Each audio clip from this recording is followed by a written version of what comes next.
Semoga sehat-sehat. Ketemu lagi bareng gua Rubri di episode 85. Ini 85 apa 86 ya? 86. 86 harusnya. Captionnya salah. Belum diganti. Nah, episode 86. Episode 8 jadi talent menarik untuk company global featuring Mas Rifki Asa. Nah, buat teman-teman yang sempat ngikutin sebelumnya, Mas Rifki kan sempat kita mau live tuh. Awalnya gue yang nggak bisa, ada technical issue. Terus habis itu Mas Rifki ada ada kesibukan yang nggak bisa. Akhirnya kita harus undur lagi dan alhamdulillah akhirnya kejadian kita bisa live di kesempatan kali ini. Sebentar gue announce sebentar nih ke yang lain. Jadi kali ini kita akan mulai ngobrol tentang experience-nya Mas Rifki lah ya. Mas Rifki nanti siapa? Harusnya di sini teman-teman masih setema dengan dua episode sebelumnya temanya dapat kerjaan di luar negeri. Cuman yang ini mungkin lebih ke arah kabur aja dulu. Gitu. Ada yang nanya di grup, ada komunitas kabur aja dulu nggak sih? Tapi oke lah. Ya, Mas Rifki udah datang, kita panggil dulu Mas Rifki. Apa kabar Mas? Assalamualaikum warahmatullahi wabarakatuh. Halo Bro Bri, waalaikumsalam. Happy to be here. Sehat Mas? Alhamdulillah sehat Mas. Lo udah berapa lama Mas di Indonesia Mas akhirnya Mas? Kerjanya 1 bulan, tapi sempat career break 4 bulan. Jadi total 5 bulan lah. Tapi nggak hanya di Indonesia lah. Selama career break suka jalan-jalan juga lah. Gitu. Oke. Mas, gue penasaran menarik tadi ya tentang career break ya. Tapi ntar deh gue nanyanya. Ya. Sebelum lebih jauh, boleh ceritain nggak Mas? Sekarang lo kerjanya di mana? Sebelumnya di mana? Gitu ya. Karena kan temanya sekarang jadi talent yang menarik untuk company global. Ya, jadi mau Mas ceritain dulu Mas supaya paham nih backgroundnya kayak gimana. Boleh. Oke, halo semua. Kenalin gue Rifki. Gue dulu kuliah S1 di Australia. Terus waktu gue lulus kuliah, gue sempat kerja di Australia 2 tahun. Jadi lanjut kerja setelah kuliah. Terus gue realize kayak Australia itu asik sih. Maksudnya at that time karena gue sangat junior ya. Dari segi gaji, compensation, dari segi kualitas hidup itu bagus di sana gitu. Cuman someone like one of my mentor actually told me kayak kalau ya namanya pengalaman itu mahal gitu. Dan selama kita masih muda, masih di bawah 30 tuh kayak explore the world gitu ya, selebar-lebarnya, jangan cuman di zona nyaman gitu. Dan jadi walaupun Australia itu at that time aku ngerasa maksudnya gajinya bagus lah, terus segala dari segi lifestyle oke. Cuman aku ngerasa itu tuh kayak zona nyaman aku gitu ya. Maksudnya banyak hal di sana udah maju gitu. Jadi kayak jarang dapat project yang benar-benar nge-improve yang impact ke ratusan juta orang gitu ya. So I realize kayak ya udahlah, take a leap of faith gitu ya. Akhirnya aku decide untuk pulang ke Indonesia gitu. Setelah 2 tahun di Australia, dan waktu itu masuk FMCG, masuk ke Danone. Dan di situ aku benar-benar leap of faith ya. Aku background-nya marketing communication dengan double major di data analytic, terus tiba-tiba langsung decide untuk pindah ke HR gitu. Jadi aku ngerasa karena the reason why aku balik dan masuk ke HR, aku realize waktu aku balik ke Indonesia, ranah marketing communication dan digital analytics di Indonesia at that time belum se-advance Australia. Jadi kalau aku pulang di domain yang sama, aku nggak akan ada value added-nya.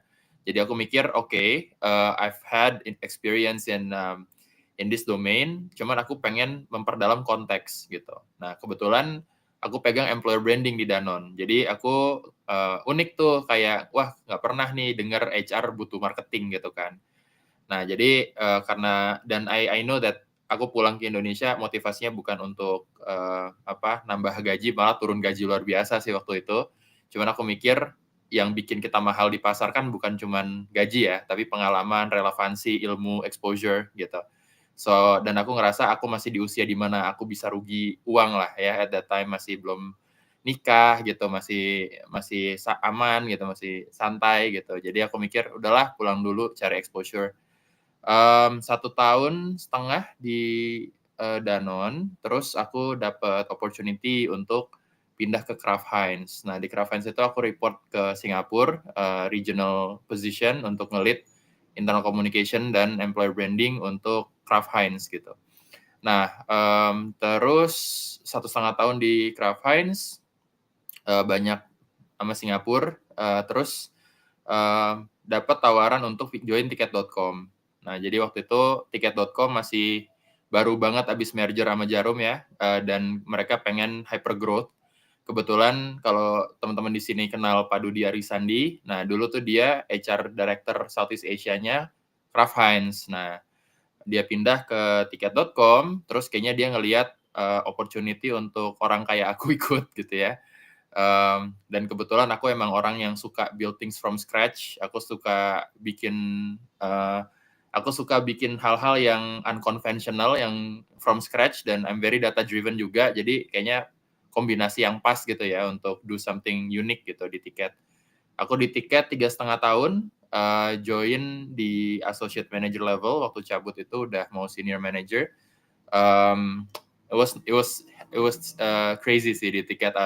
I love it ya, karena di sana aku ngerasa aku dapat space untuk ngebangun sesuatu tuh sesuai idealisme. Kalau di corporate kan kita udah ada template lah, susah gitu ya ngelawan yang udah lama gitu, udah tua. Di Tiket waktu aku join, di karyawan cuma 300, waktu aku cabut tuh 1.600 gitu. Jadi we did hyper growth for like 3.5 years through the pandemic gitu ya, dan lain-lain. Dan aku waktu itu nge-lead people experience, internal communication, crisis management, change management, employer branding. At peak waktu itu timnya 12 orang. Jadi join as an individual contributor, 3 tahun nge-lead 12 orang gitu, dan promote every year. Terus abis itu pindah ke Traveloka. Nah, reason kenapa pindah ke Traveloka karena role-nya itu Product Marketing Manager, PMM. Nah, reason why I moved to Traveloka karena aku ngerasa setelah 6 tahun berkarir, aku ngerasa Indonesia udah mulai keep up sama knowledge yang aku pelajari waktu kuliah dulu gitu. Jadi I think time already brought Indonesia to a place di mana kayaknya yang aku pelajari di kuliah tuh relevan gitu. Makanya aku pengen balik lagi ke marketing gitu setelah di HR. Tapi kan udah 6 tahun di dunia employer branding, kayaknya aku I want to refresh my brain and my context ke technical side-nya. Kalau HR kan lebih ke product side-nya lah gitu ya. Nah, akhirnya ya udah pindah tuh jadi PMM di Traveloka, handle employer branding, report ke Chief Marketing Officer, CMO gitu ya. Tapi aku dotted line kayak head of BU-ku tuh Chief People Officer gitu at that time. Di Traveloka almost a year, terus aku dapet tawaran ke Dubai. Jadi aku pindah ke Dubai. Reason gimana cara pindah ke Dubainya, sebenarnya tawaran Dubai itu udah ada dari zaman aku di Tiket gitu ya, untuk pindah ke Dubai gitu. Cuman I think in our career we need to be conscious on what we're looking for gitu ya. Aku ngerasa untuk aku bisa compete di Dubai setelah mendengar landscape-nya seperti apa di sana, kayaknya nggak akan lengkap kalau misalnya aku belum deep dive di marketing side. That's why I went to Traveloka first gitu. Karena untuk pembekalan aku bisa compete di Dubai gitu. Punya knowledge doang, punya konteks doang, tanpa punya technical experience di luar negeri itu agak susah kayak gitu kan. So that's why I went to Traveloka. I learn the technical skills. I get I get up to date dengan the latest digital marketing dan funnel dan segala macamnya itu, CRM gitu kan. Sekarang udah sangat apa-apa integrated and efficient. Jadi waktu ke Dubai aku udah bawa pengalaman gitu. Nah, aku pindah ke Dubai itu sebagai employer branding, internal communication, global manager. Waktu itu pindah masih lead level, tapi I got promoted once di Dubai jadi ke global manager. Terus ya di sana sekitar 2,5 tahun. Tapi unfortunately setelah 2,5 tahun ada alasan keluarga lah gitu ya. My dad is sick, bokap gue sakit, dan gue anak satu-satunya. Aku ngerasa aku di usia dimana kayaknya harus harus mikirin bukan cuma jadi seorang profesional, tapi juga aku harus menjadi anak yang baik gitu ya. Jadi sebenarnya balik ke Indonesia itu sebenarnya di Dubai masih seru banget, tapi aku ngerasa kayak waktu tuh nggak bisa kita beli, dan aku nggak mau regret nanti nggak meeting my parents gitu ya. Jadi I decide untuk pulang ke Indonesia. Gimana caranya biar dapat opportunity yang pas. Dan sekarang alhamdulillah setelah melalui banyak proses interview dan memilih-milih perusahaan, aku menetapkan hatiku sekarang jadi Regional Employer Branding Manager di Grab. Jadi aku join Grab recently, just 1 month ago. Doain semoga lulus probation ya teman-teman. Amin, amin. Lo banyak YOLO-nya Mas ya. Ya, Menarik, itulah. menarik. Kadang kalau Oke. kita udah decide aja gitu kan, jadi realita baru, and then we will survive, we'll swim. Kayak kita loncat dari kapal gitu kan, kita nggak tahu seberapa dalam ini lautnya gitu kan. Tapi once kita udah nyebur, pasti orientasinya gimana cara kita stay afloat gitu kan. Ya, Udah ya, hidup ya. gue gitu aja. Suka nih gue kalau yang ini. By the way teman-teman, kalau misalnya lo ada yang mau ditanyain, tulis aja ya di komen. Kalau lo dari LinkedIn, di LinkedIn bisa. Kalau di YouTube juga silakan komen gitu ya. Say hi kalau misalnya lo kenal, atau sekedar pingin nongol aja silakan. Mas Rifki, gue mau balik lagi ke experience lo gitu ya. Jadi awal kan lo di Australia nih, di sana udah nyaman gitu ya, terus lo mau balik ke Indonesia. Kan tadi yang lo bilang sebenarnya lo pingin untuk dapat experience gitu ya. Gitu. Nah, dan lo udah bilang bahwa turun jauh kan sebenarnya gaji lo segala macam gitu ya. Turun jauh banget. Itu apa nggak ada yang comparable gitu di sana di Australia?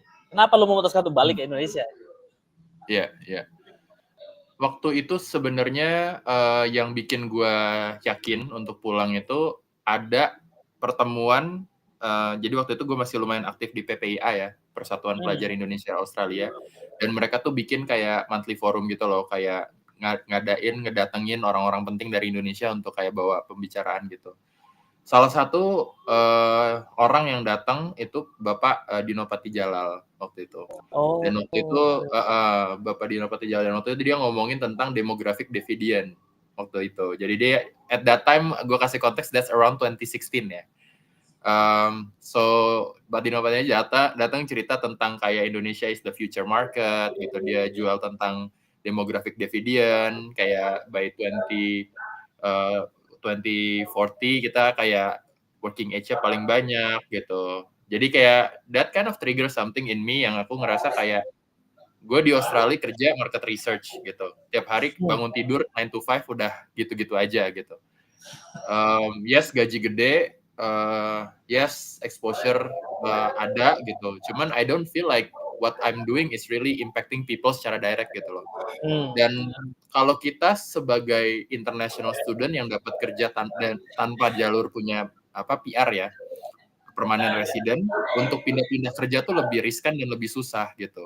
Karena di Australia itu mereka lebih mengedepankan dan memprioritaskan warga negaranya sendiri untuk dapat kerja gitu. Jadi misalnya kita top A grade talent lah, tapi kita bukan orang Australia gitu.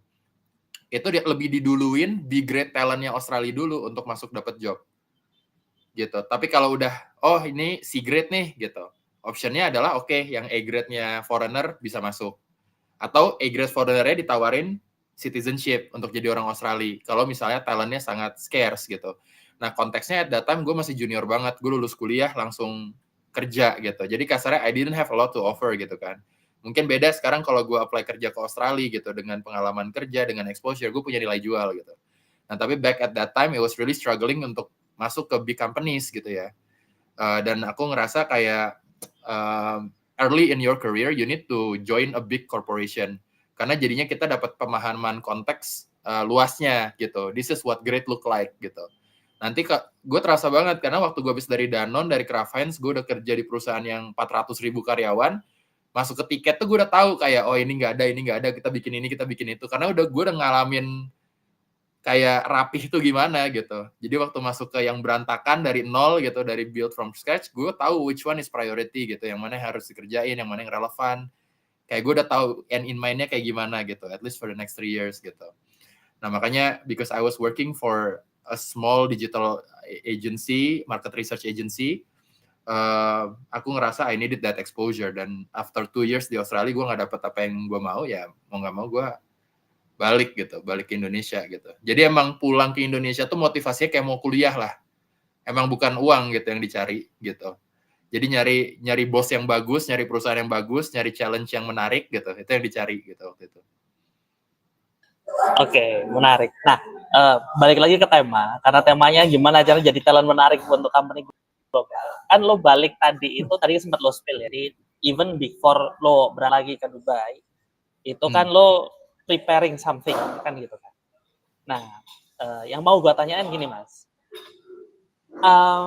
apa sih sebenarnya yang dicari gitu ya oleh company-company global ini yang ada di luar negeri, be it remote position atau be it yang langsung kerja ke kantor gitu ya. Sebenarnya apa sih yang dicari gitu? Kalau sharing dikit, belum pernah gitu ya kerja di luar negeri secara langsung, cuman untuk employer luar negeri beberapa kali pernah kan gitu. Cuman dua ini yang gua beberapa kali, dua itu gua dapatnya itu bener-bener kayak di scout gitu ya. Jadi kayak gue nggak ngapa-ngapain, mereka scout aja. Jadi headhunter kayak gitu ketemu atau internal HR-nya mereka cari terus ketemu gitu ya. Itu bukan jadi itu tidak bisa sesuatu yang direplicate. Nah, gue pingin belajar gimana sih caranya supaya kita bisa menarik enough sehingga bisa apply sendiri atau ada game plan-nya lah. Gue nggak tahu ya, Li. Lo sebenarnya di offer itu apakah ada yang lo lakukan sebelumnya atau gimana? Nah, ini yang pingin gue tanyain. Apa sebenarnya yang harus kita lakukan supaya kita bisa menarik di company yang global? Dan sekarang lo di Grab juga kan, anyway. Oke. Menurut gue ada 3 hal penting banget mau di hire di perusahaan global atau perusahaan top ya, menurut aku ya. Karena I am in employer branding gitu ya, jadi kerjaan aku emang attract talent juga, jadi aku lumayan paham tentang benchmarkingnya seperti apa, dan aku lumayan paham juga kompetitor-kompetitorku tuh nyarinya kayak gimana, jadi aku bisa kasih a good context gitu ya. Yang pertama itu, kalau udah ngomongin level global, mereka tuh lebih niche daripada orang Indonesia. Jadi kayak perusahaan di Indonesia tuh biasanya dari segi skill set dan dari segi kompetensi, aku bisa bilang there are some companies di Indonesia yang udah levelnya level global gitu. Contohnya Grab gitu. Grab itu udah aku bisa bilang aku masuk kantor itu udah gap antara yang aku kerjain di Dubai sama apa yang aku kerjain di Grab itu kayak hampir nggak ada gitu. Jadi aku ngerasa I am learning in Grab gitu because I feel like I didn't downgrade gitu. Aku ngerasa gitu orang-orang yang ada di Grab tuh orang-orang yang world class juga aku ngerasa gitu ya. Tapi what it means adalah pertama, you have to develop your own niche, gitu. Jadi kalau misalnya yang di sini teman-teman seorang PM gitu, rekruter internasional tuh nggak nyari PM. Rekruter internasional nyari orang yang punya pengalaman 10 tahun di fintech, yang udah pernah nge-develop, yang udah pernah, kebayang nggak? Jadi being a PM itu nggak cukup, tapi you need to have a personal brand that you are the best PM in fintech. You are the best PM in payment. You are the best PM in... Jadi you have to develop kayak niche-nya apa gitu. Kayak kasarnya kalau buat gue kayak marketer di luar banyak. Orang HR di luar banyak. Tapi seorang marketer yang dalam di HR yang ngerti konteks HR dikit banget. Gitu. Kebayang nggak? Jadi kayak orang HR banyak ngerjain employer branding. You see a lot of employer branding happening gitu. Cuman jarang employer branding yang konteksnya bagus itu dikemas secara indah gitu. Targetingnya bagus, segmennya bagus, positioningnya bagus gitu, inline dengan rekrutmen, research-nya bagus gitu, jarang. Karena kenapa? Jarang orang HR yang punya skill marketing gitu. Nah, sama, jarang orang marketing yang dalam banget ngerti HR. Oh, kenapa kita nggak bikin konten bagus? Oh ya, karena ada turnover rate, karena ada ini, ada itu gitu kan. Ada hal-hal yang harus kita pikirin dari sisi HR, jadi kita nggak overselling when we're doing employer branding gitu, kebayang nggak? So I have my niche gitu. Karena kalau kita recruiter nyari marketing manager banyak banget dan mereka most likely hire orang yang udah ada di dalam negeri.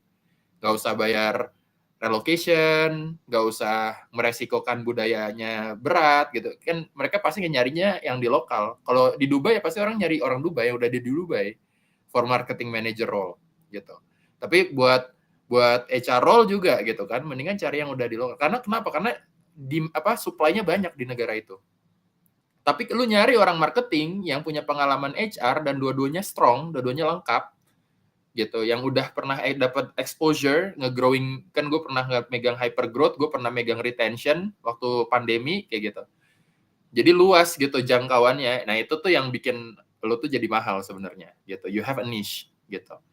So if you're like a data person misalnya, you're a data analyst. Sekarang lagi banyak banget data analyst keluar negeri gitu. Tapi yang dicari sebenarnya bukan cuma seorang data analyst yang punya misalnya basic di Python dan SQL gitu misalnya. Cuman you need to have like, oh gue data analyst di growth, udah punya pengalaman sebanyak ini, punya achievement sebanyak ini gitu.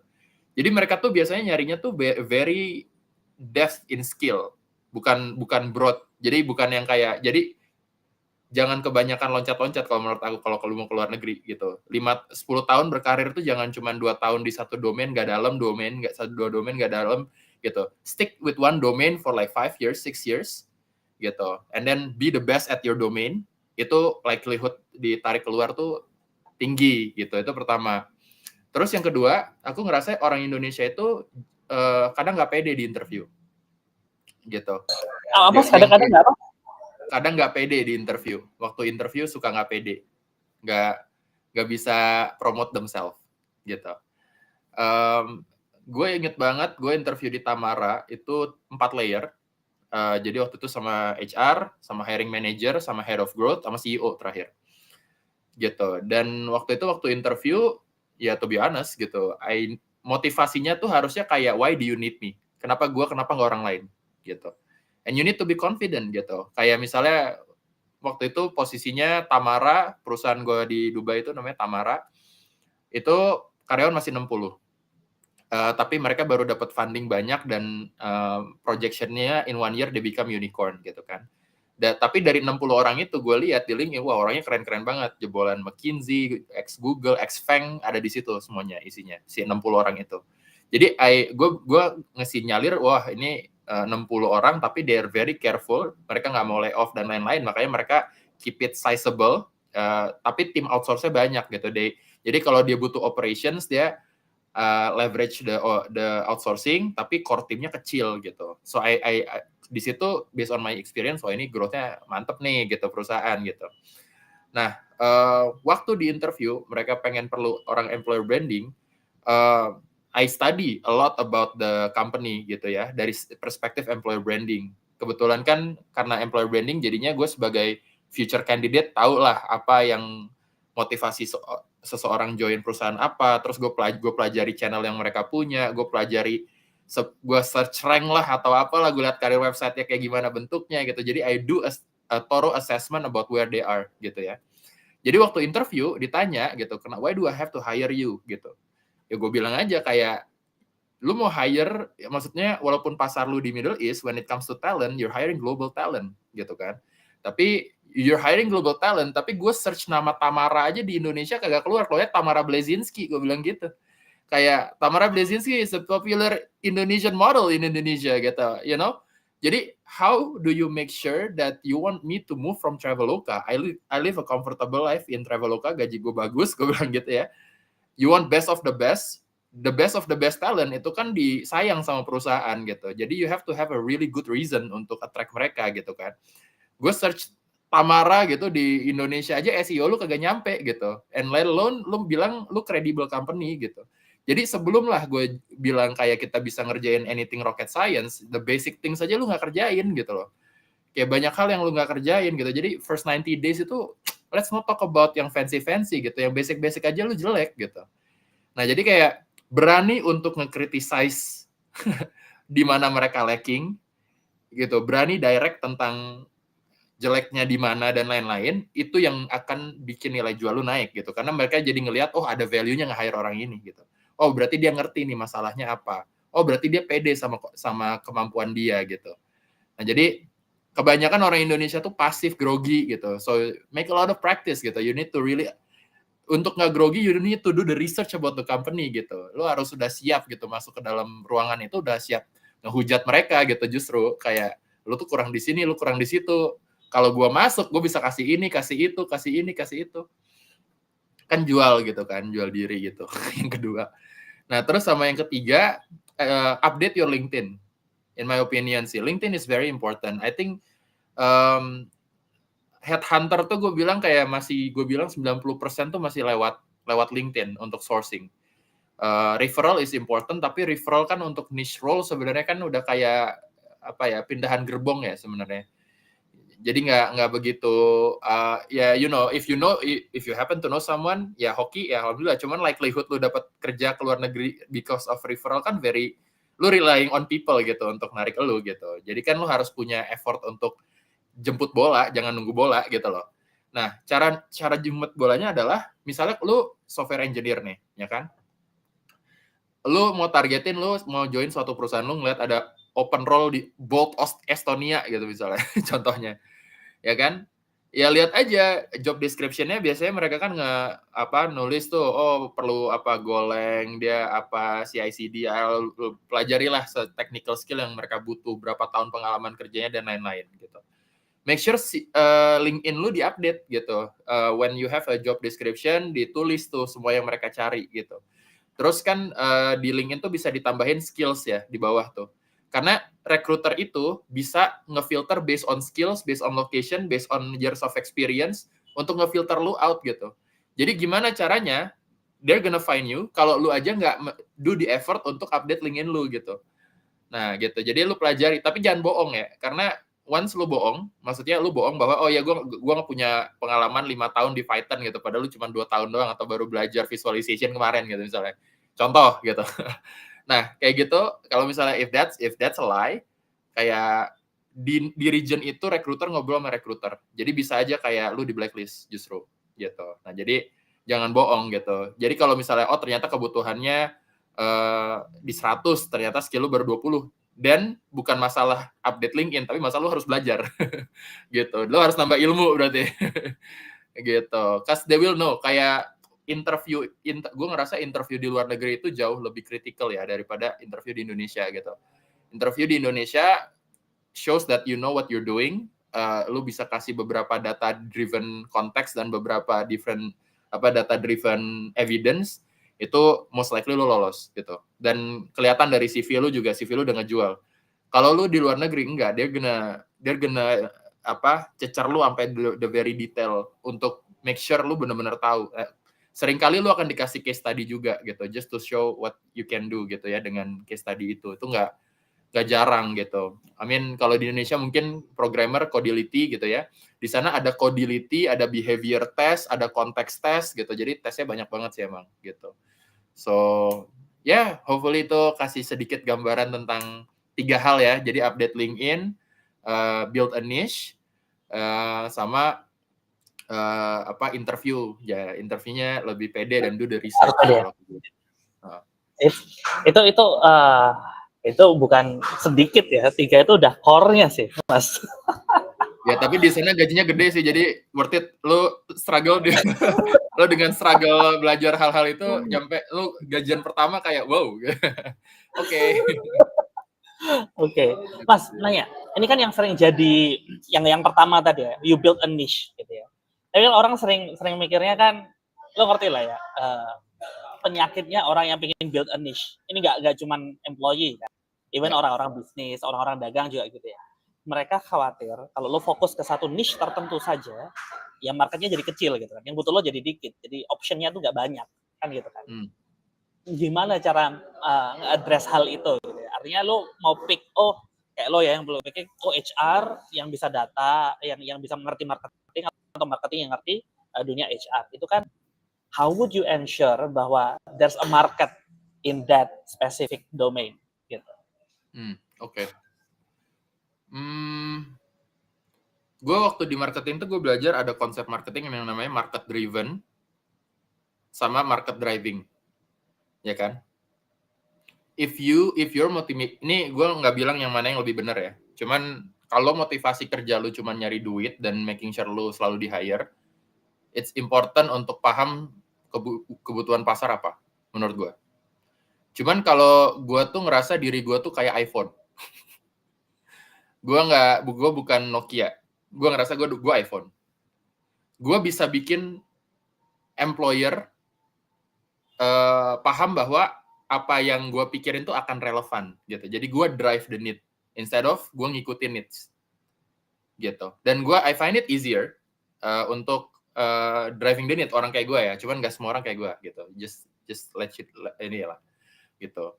Makanya lu tipe orang kayak gimana? Lu tipe orang yang ya udah yang penting gue dapat kerja selalu relevan, gue survival mode nih, yang penting gue selalu ada yang hire gitu. Gue kerja mungkin buat gue bukan sesuatu yang nomor satu dalam hidup, mungkin keluarga lebih penting atau apa segala macam gitu. Not that I'm saying kayak orang yang mengepentingkan karir yang penting keluarga gitu ya. Ya maksudnya lu motivasi kerjanya yang mana nih? Lu mau keluar negeri karena apa gitu. Nah, kalau gue orang yang gue passionate banget sama apa yang gue kerjain gitu, dan gue orangnya nggak seneng kalah gitu ya. I hate losing gitu. Jadi whatever I do, I wanna be the best at it gitu. Gue nggak mau jadi orang employer branding setengah-setengah gitu. Gue pengen jadi orang employer branding yang terbaik yang gue bisa gitu in my life gitu ya. Jadi gue nggak pernah worry, gue nggak pernah insecure, gue nggak akan dapat kerjaan. Karena gue lumayan pede di pasar di luar sana, lu cari orang employer branding yang sededicated gue nggak banyak gitu. So I can always compete sama siapapun yang apply for the same job gitu. Gue lumayan pede at my level right now, gue bisa ngasih kontribusi yang konkret buat perusahaan siapapun hire gue gitu. Jadi mentalitinya seperti itu. Jadi I'm never afraid gue kehilangan kerjaan gitu. Mau career break 4 bulan balik lagi gitu. Karena when you have that mentality, you do great work di kantor. When you do great work, itu word of mouth spread. User banyak yang nyari lo gitu. Banyak yang nanyain kapan pulang, apa segala macam. When kita pulang, banyak yang reach out kayak gitu. Jadi ya tapi ya gue emang orang kayak gitu. Cuman gak semua orang kayak gitu kan gitu. Nah, jadi I think building a niche is a lot of risk. Building a niche kayak tadi Mas bilang kan kayak gimana demand apa dan segala macam. Cuman kembali lagi, gue ngerasa gue udah lumayan punya a well-defined ikigai lah gitu in my life. Kayak I think I've already found my purpose, kenapa gue hidup gitu, you know. Dan aku ngerasa aku sangat bersyukur lah sama Allah, kayak apa yang aku dapatkan dalam hidup dan apa yang aku kerjakan sekarang di kerjaan aku itu benar-benar menjawab ikigai aku gitu. Nah, jadi I don't see the difference between life and work. I think like work and life is like integrated gitu, nggak bisa dipisah gitu. Nah, jadi kayak gitu. It's not a choice for me. It's like ini Tuhan udah ngasih lihat gue jalan gitu, ya udah gue usahain gitu, nggak boleh give up gitu. Tipe yang kayak gitu. So I'm not looking into which option to go to gitu. Jadi aku lebih ngelihat ke diriku sendiri. Ya dunia berubah, aku mau kayak gimana saat dunia berubah gitu. Nah,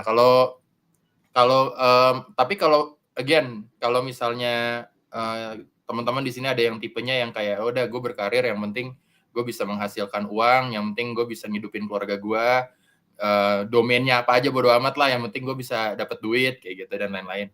Ya mungkin it is useful to be to open your mind for diversifying your skill gitu ya. Tahu banyak hal, jadi generalis gitu. Cuman karena konteks podcast ini ngomongin tentang mau keluar negeri, itu nggak akan useful buat kalian sih, menurut aku. Kayak menurut aku orang rekruter di luar negeri itu looking for niche, karena the way they look for candidates aja udah dengan filtering LinkedIn lead gen gitu, yang sangat amat niche gitu. Karena kalau misalnya role lu kagak niche, jarang banget gitu, kecuali referral, lu akan dapat generic role ya gitu. Even generic role aja niche menurut aku di luar negeri gitu. Gimana tuh generic role tapi niche itu gimana ya? Biasanya senior leadership sih. Aku sering ketemu orang-orang di luar negeri itu, orang Indonesia tuh jadi VP product, jadi head of finance, jadi director gitu. Udah di level itu kan mereka generalis gitu kan. Cuman niche gitu. Emang they're the best, niche-nya adalah they're the best at their domain aja gitu. Jadi kayak if you want to take like a generic role tapi be the best at it, that's your niche. Tapi kan being the best saat kompetisi lu luas itu lebih berat dibanding being the best saat lu niche gitu. Mungkin kalau lu cari gitu, lu cari dah marketing manager di LinkedIn, berapa juta orang marketing manager. Lu cari HR manager di LinkedIn, berapa juta. Lu cari employer branding and change management manager, gue kan cuma berapa ratus yang keluar. So you're competing against 100 people. Daripada lu competing against 1 million people gitu. Nah, jadi tapi ada aja orang Indonesia yang kayak wah, top banget nih, top 100 dari sejuta ada gitu. They end up being in McKinsey, they end up being in like top level company di sana jadi Rakuten. Gue punya temen dia VP of Product Rakuten, orang Indonesia di Seattle gitu. Ada gitu. Wah, tapi mereka rutenya tuh ya you just pick which battle you wanna fight lah gitu. Iya. Kapan hari ini kan interview podcast sama Gogo juga kan. Ya emang itu bukan your everyday person route lah ya. Yes. Nah, tapi ya wallahu alam ya. I mean kembali lagi ya, maksudnya seni menuju ke sana kan tiap orang beda-beda dan gue respect Benar. kayak nggak ada one way gitu. Cuman Benar. Itu ya menarik banget sih. Tapi I think everyone that I met, semua diaspora yang aku temui ya, mau aku di Australia, waktu di Singapura, waktu di Dubai gitu ya, we all share that mentality sih. Kayak kasarnya anak-anak ambi di Indonesia itu udah modal bagus kalau lu pengen keluar negeri. You need to be very competitive, you need to ya harus pede gitu, harus jago komunikasi, harus jago leadership, harus punya growth mindset untuk diversify skill dan behavior gitu. Harus open minded untuk perbedaan budaya kayak gitu. Itu mau kerja apa aja top talent di tech di seluruh dunia orang Indonesia tuh punya those things in common in different ways ya menurut aku sih. Itu building ke poin kedua yang lo mention tadi kan tentang interview itu harus pede gitu ya. Jadi dengan lo bisa fokus ke satu niche tertentu atau minimal lo punya benar-benar expertise atau ya experience, bukan cuma experience sih, lo punya expertise dan lo pede bahwa lo jago banget di bidang itu. Dan kalau bidang itu ya di atas standar lah. Benar. Artinya lo harus benar-benar punya kompetensi dan achievements kan di sana kan. Nah, kalau itu punya, itu bring to your next point kan sebenarnya. Jadi lo benar-benar bisa pede pas interview dan nggak cuman di interview pasif dalam artian jawab, tapi nge-challenge balik juga. Kenapa sih lo gini? Kenapa lo nggak mikir gini? Gitu. Dan kalau gue inget lagi ya, beberapa interview gue ada company lokal yang karakter interviewnya seperti yang lo bilang tadi gitu ya. Betul. Gue pertama itu ketemu company itu heran, ini interview 2 jam. Interview 2 jam. Ini ngapain nih? Ternyata bahas tadi case gitu. Jadi kita saling back and forth nge-challenge. Gimana begini, ini gimana? Kenapa gini? Kenapa gak gitu? Jadi ada yang kayak gitu. Dan waktu ke luar negeri juga, gue dari company luar negeri juga banyaknya kayak gitu. Jadi kalau yang lu bilang tadi, gimana caranya mindset-nya dan mentality-nya sudah nge-build arah kita ini assessing each other kan. Bukan cuma kita minta kerja, tapi are we matching with each other gitu ya. Itu lebih powerful sebenarnya. Nah, tapi kan kayak tadi ya, artinya buat mereka yang belum mencapai itu, kan, yang belum mencapai hal itu, menurut lo, apakah memang benar-benar harus spend waktu dulu di sini, you build your achievements, atau ada cara lain gitu ya, yang mungkin gue bisa build itu tapi di luar negeri gitu? Ya menurut gue nyari kerja dimanapun it's all about supply and demand, bro. You know, if the supply is low then and the demand is high, you know, and kalau misalnya lu mau mencari cara lain, mungkin you're applying for a job yang demand-nya kecil tapi supply banyak gitu. Ya selama lu bisa mencari cara, I mean it's an art kan, nggak one size fits all gitu. Gue juga ngerasa gue bukan orang paling pintar, gue yakin gitu. Gue bukan orang paling pintar di domain gue gitu. Maksudnya di employer branding there's a lot of really talented people out there yang mungkin lebih pintar dari gue, yang lebih cerdas, yang lebih gifted, banyak gitu, you know. Cuman nilai jual gue adalah waktu gue interview gue bilang di saat orang pintar pada nyerah, gue nggak akan nyerah gitu. Gue nggak berhenti sampai gue dapet gitu. Gue tipe orang kayak gitu, kayak gue nggak kalah gitu, you know. I'm sure I never lose gitu. Kayak gue ya kecuali emang Tuhan menghendaki gue untuk kalah gitu, ya udah kalah gitu. Cuman selama Tuhan masih kasih gue chance untuk menang, I'm gonna use every micrometer of it sampai gue dapet gitu. Gue tipe orang yang kayak gitu kan. Nah jadi niche gue ya resilience gitu. I'm not the smartest people you can hire. I'm pretty sure there are some Oxford graduate yang fit better dengan less effort gitu. Cuman are they willing to give the effort gitu? Ya, I am willing to give the effort gitu. I'm gonna give every piece of me for this job gitu. Kayak because I love it, I love my job gitu kan. Nah jadi kembali lagi gitu, kayak ya apalagi kalau misalnya teman-teman di sini yang kalian ngerasa di kerjaan kalian udah pinter, kalian orang-orang pinter, ditambah resilience, nggak nggak adil kan dunia, kayak udah lu pinter, udah gitu lu giat, selesai lu, kagak ada lagi yang compete sama lu gitu. Ya kan? Kalau kura-kura lawan kelinci, lu udah kayak kelinci yang giat gitu. Wah, gila, udah nggak ada yang ngalahin tuh. Ampun gitu. Mungkin kalau gue kayak kura-kura ya, kalau yang lain ada yang mau jadi kelinci giat tuh, itu udah Tapi kan finish yang memang nggak ada yang... kalau di Iya. dunia ini ya, biasanya memang kan rajin atau pinter dan resilience itu kan berkebalikan kan, biasanya gitu ya. Ya, nggak tahu sih. Depends. I think pinter itu akan, menurut gue orang pinter tuh gara-gara mereka tuh kan pengalaman kan sebenarnya, exposure. Mereka wise, mereka pinter, mereka punya knowledge karena mereka dapat banyak exposure dan mereka karena mereka ngelakuin banyak hal gitu. Nah, in order lu untuk punya motivasi untuk ngelakuin banyak hal, lu harus suka sama apa yang kerjain. You have to find meaning, you have to find it exciting, you have to make it purposeful gitu. Nah, cuman gue ngerasa I find my purpose itu bukan dari hal-hal yang gue suka.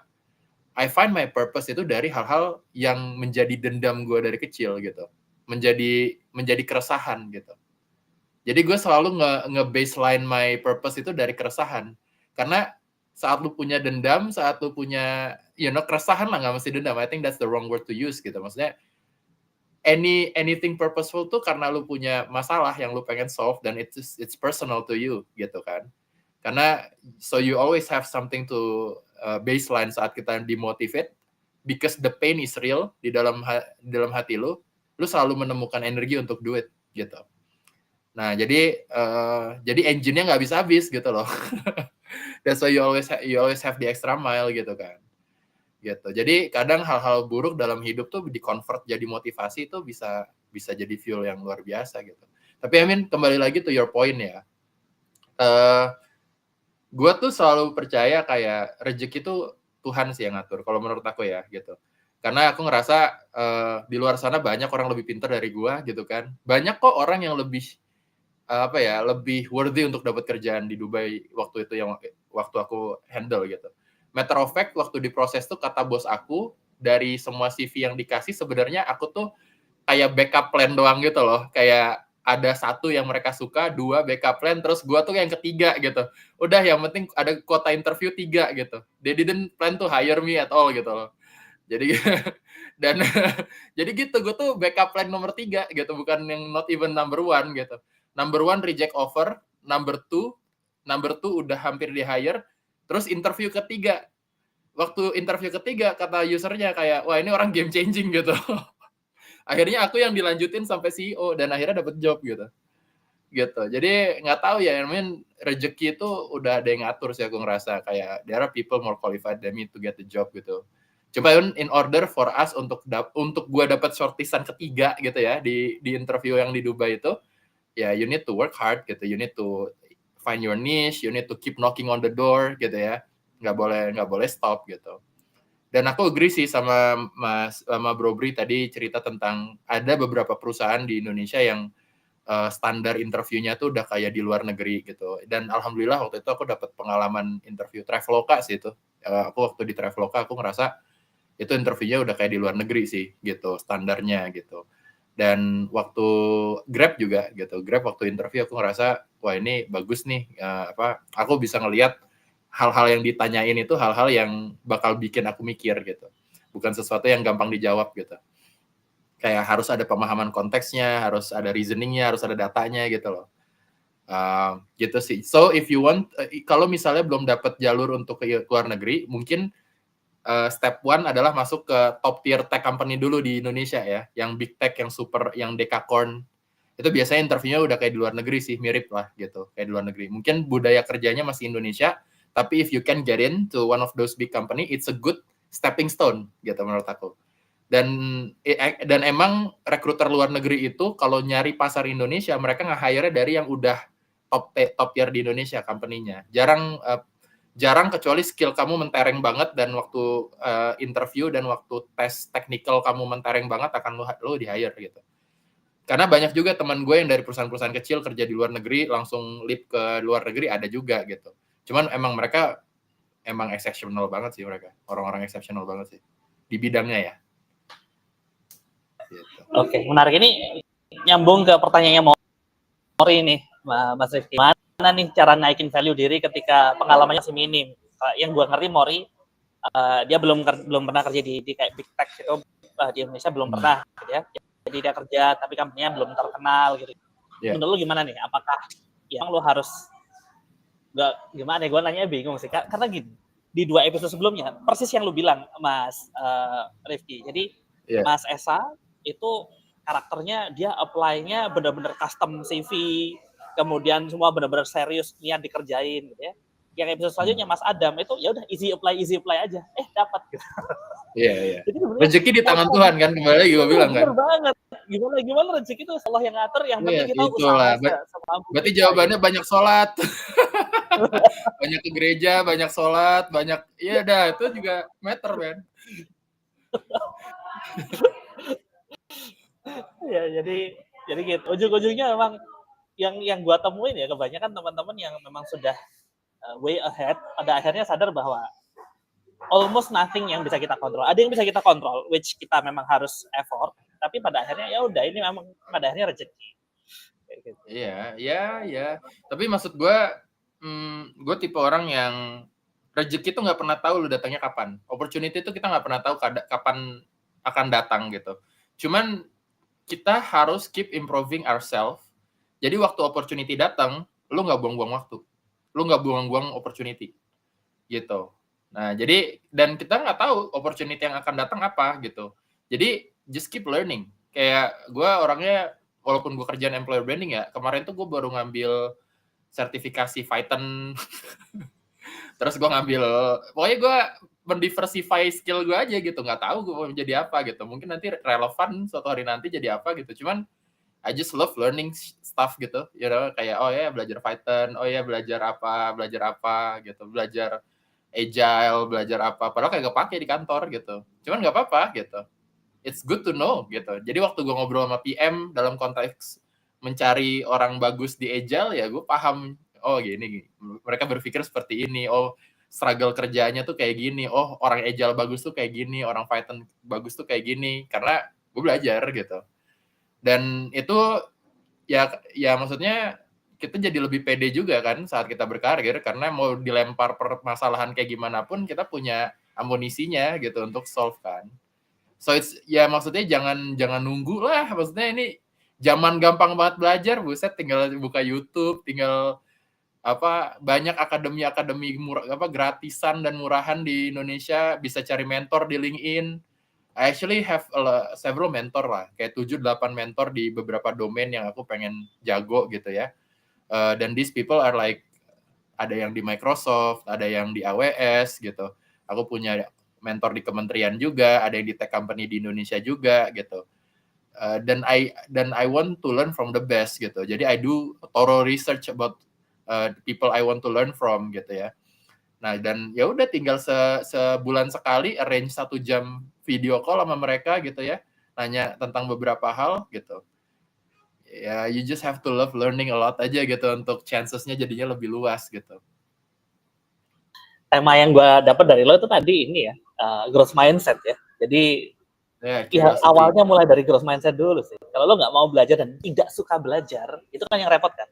Banyak orang yang kelar belajar, kelar studi, ya udah stop. By the end of the day, menurut gue rezeki akan datang ke orang yang paling pengen. So you have to want it more than other people. Ujung-ujungnya Tuhan akan kasih ke orang yang paling pengen. Udah selesai.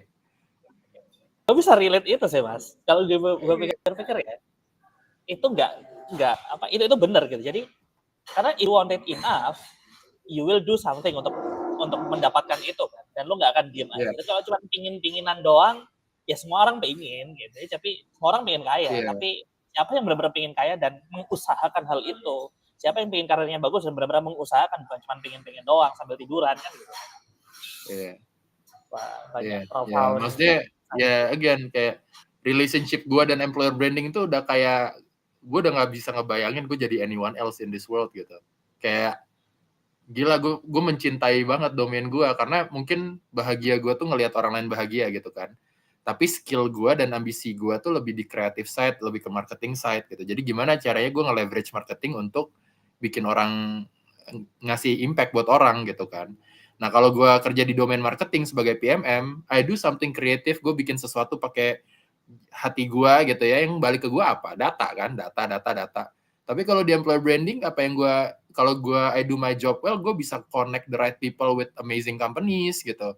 Gue bisa hubungin rezeki orang. Kalau itu bisa dibikin buat internal communication, gue bisa bikin 8 jam sehari Grabber gitu ya, orang di Grab kerja mungkin on average 8 jam sehari, itu sepertiga hidup mereka dapat clarity gitu kan tentang kerjaannya gitu. Atau misalnya waktu gue di employer branding, gue bikin storytelling buat employee gitu, gue ngelihat mereka merasa diapresiasi, itu buat gue mahal banget gitu, lebih dari uang gitu.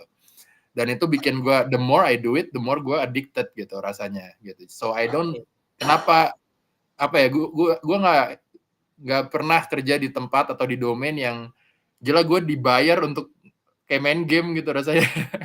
Dikasih kebahagiaan tapi dibayar gitu. Gitu. Jadi dan waktu tech itu sempat decline kan, waktu gue cabut ke Dubai itu, kalau nggak salah post recession tech lumayan struggle, banyak layoff dan lain-lain gitu. Gue sempat worry gitu kan, kayak wah kalau nggak ada hiring, orang kayak gue nggak relevan dong gitu. Ngapain gue talent attraction di saat banyak company itu layoff gitu kan. Tapi gue cinta banget dan gue dapet tawaran untuk pindah gitu ke HRBP role atau other generic HR role. Cuman gue batu aja gitu, gue nggak mau ngerjain itu. Gue pengen ngerjain apa yang gue cintai gitu. Ya kalau misalnya di Indonesia nggak ada pasarnya, waktu itu gue research around the world post pandemic, the only region yang masih growing post pandemic itu cuma Middle East. Jadi ya itu, berarti I have to go to Middle East gitu. Gue harus dapat kerja di Dubai, gue harus dapat kerja di Saudi gitu. Gimana caranya gue ke Saudi? Gimana cara gue ke, nah gitu, gue ya nggak. Jadi gue pindah ke Dubai itu bukan karena apa-apa, karena gue masih mau ngerjain apa yang gue kerjain gitu. Gue nggak mau tiba-tiba deviate menjadi another person gitu. Jadi se-stubborn itu, sepengen itu gue stay di domain gue, sampai gue keluar negeri gitu. Nah sekarang balik ke Indonesia, Grab itu lagi ada beberapa project yang exciting menurut gue di employer branding gitu, yang gue ngerasa gue balik aja kayaknya seru nih gitu. Nah makanya gue balik gitu. Jadi I see it gitu. Cuman I did consider kalau gue nggak dapat opportunity yang pas di Indonesia, mungkin gue considering masih stay di luar lagi gitu. Yang penting gue ngerjain apa yang gue kerjain. Tapi gue tahu kayak gue batu di domain gue for the next 12 years, ya di saat yang lain udah give up gitu, orang employer branding lain udah kayak, aduh nggak bisa nih, nyerah nih, mau jadi orang lain aja, ya gue udah punya 12 tahun pengalaman kerja gitu, selesai gitu, you're ahead gitu. Jadi ya kembali lagi sih, kayak seberapa seberapa pengennya lo gitu. Ya, itu menarik banget sih. Dan jadi bukan spesifik lo memang cari yang tadi ya, apa keluar negeri atau company-nya segala macam. Cuman in your case, lo benar-benar pengen ngerjain apa yang lo kerjain, dan lo cari tempat di mana lo bisa ngerjain apa yang lo kerjain. Masih dihargai. Iya. Ya industrinya lewat, ya gue pindah industri lah. Ya. Industrinya recover dan possible untuk pulang. Yes. Gue relate banyak karena dari awal tuh apa yang gue kerjain, dulu gue start sebagai founder kan di 2006 itu, gue nggak ada kayak PM itu apa sih, nggak ada zaman itu kan. PM itu baru mulai naik di 2013, 14, 15 Indonesia gitu ya. Terus baru sadar PM itu apa, dan ternyata akhirnya dalam tanda kutip ya nyangkut di kerjaan platform kayak gitu itu kayak apa sih kerjaan platform, kalau everything happens oke, nggak ada masalah, tidak diapresiasi. Begitu ada insiden, ada data, nah itu kena duluan tuh. Kayak gitu kan. Defense itu kayak posisi yang gimana gitu ya. Mungkin perlu, awalnya gue nggak seneng gitu ya. Tapi akhirnya, dan ini thankful banget sama expose gue di Tokopedia itu, karena akhirnya gue dicemplungin sini dan I come to love it. Jadi setelah kerja di sana ngerjain, ternyata menarik, karakternya itu enak, ada sela-selanya sendiri yang beda kayak gitu. Itu tuh yang lo bilang tadi. Jadi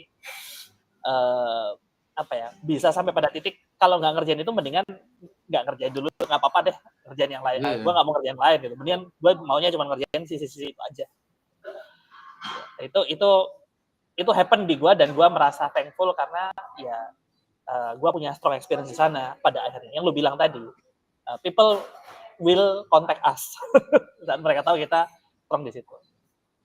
Iya, dan apa ya, mungkin tadi menarik juga waktu Bro Bri bilang tentang, oh ya lu pasti punya limitasi dalam kerja dan segala macam. Gue bilang kayak, banyak orang yang emang naturally IQ-nya lebih tinggi daripada gue gitu.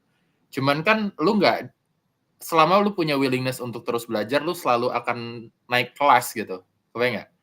Jadi we don't stay in one place, man. You know, kayak yes, from A to B it takes longer for me to than many other people out there gitu. Kita slower gitu. Cuman kan, you know, we get there eventually gitu We'll kan. get there anyway, Saat right? kita ada di suatu titik itu kan udah kita competing in the same landscape gitu. Jadi jago-jagoin nempatin diri aja gitu, maunya gimana gitu. Iya, menarik. Gue inget buku apa ya waktu lo bilang tadi ya. Jadi memang lo bilang kan tadi setelah 12 tahun akhirnya cuma lo yang ada di sana kan. Karena memang karakternya nge-build konsistensi itu kayak gitu kan. Saat banyak orang yang ngedrop, akhirnya hanya yang bertahan yang kelihatan kan sebenarnya kan. Gue lupa nama bukunya sih. Tapi emang that's the way the world works sih. Jadi saat orang-orang lain cabut, stay konsisten, have conviction, insya Allah ntar akan ada rezekinya lah. Iyalah, dan mungkin gue juga selalu bilang ke diri gue sendiri lah gitu. Bukannya gue nggak pernah mau give up, gue juga sering mau give up juga gitu.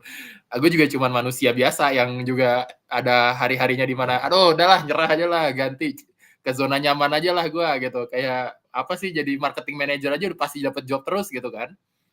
Cuman gue selalu berpikir kayak, gila, ini udah ke 500 kalinya gue rasanya gue pengen give up.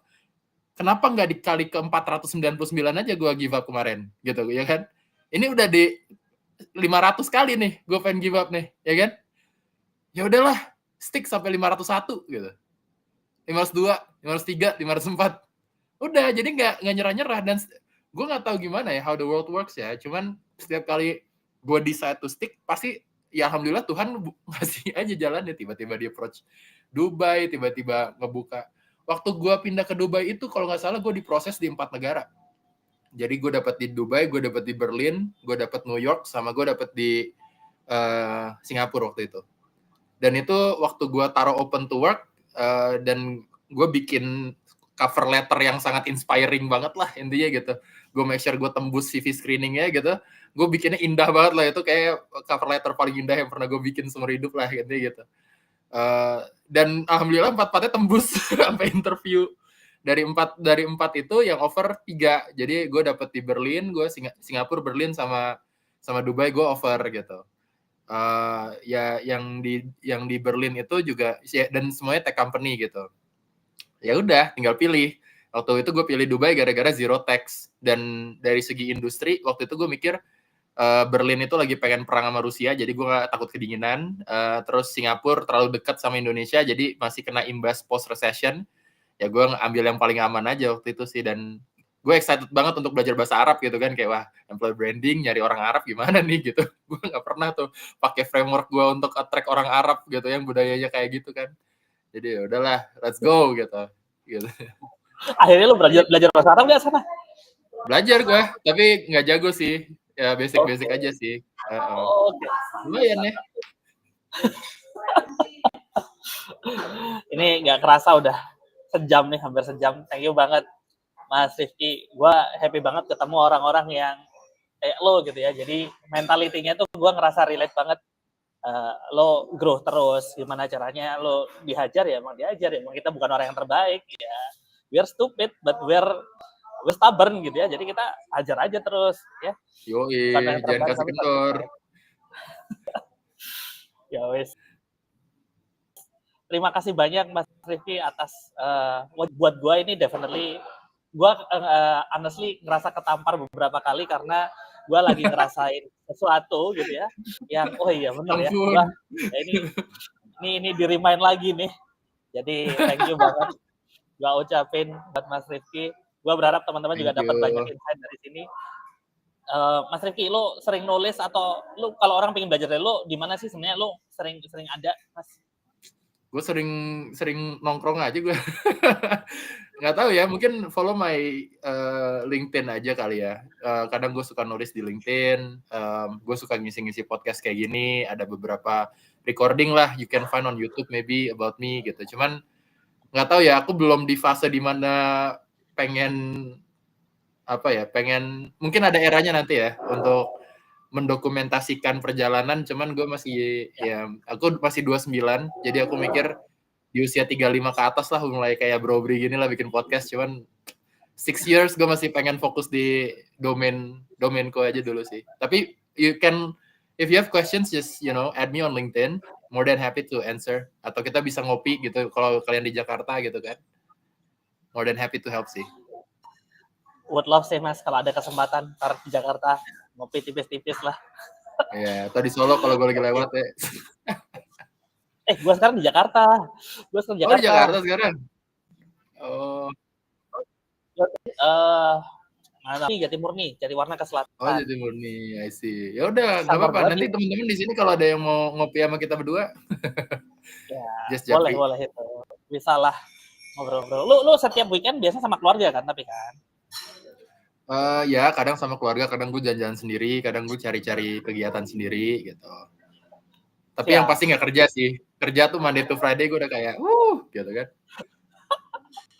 Tapi ya aku ngerasa waktu aku join Grab, aku lumayan dapat work life integration-nya dapat banget sih, karena aku ngerasa Grab itu kan udah gede ya, karyawannya juga udah ribuan scattered around Southeast Asia, dan mereka udah kayak di stage di mana mereka udah mau jadi mature tech gitu, udah nggak yang startup banget gitu. Jadi buat teman-teman di sini yang mungkin kayak masih pengen berinovasi as if kita tech company gitu ya, masih dapat banget gitu, tapi at the same time work life integration-nya masih dapat banget, karena di sana juga banyak orang-orang yang udah tua-tua ya, maksudnya udah 35 plus gitu, udah punya keluarga gitu. Jadi dari segi engine very easier lah daripada Dubai menurut aku in Grab. Jadi blessing in disguise sih. Ya. Gue sekarang masih di startup nih. Sih join di Grab. Tapi Grab itu ini ya, screeningnya itu benar-benar memang dibikin supaya benar-benar nge-screen orang yang benar-benar niat, nggak easy untuk apply di sana. Ya. And that's the strategy kan sebenarnya. Dibantu Tuhan lah, gue juga kemarin kayak lumayan lah dibantu Tuhan juga.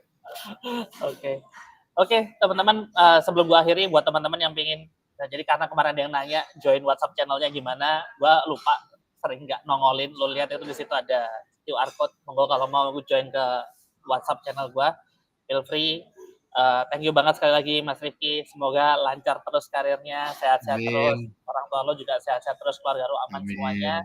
Sampai ketemu lagi teman-teman. Assalamualaikum warahmatullahi wabarakatuh.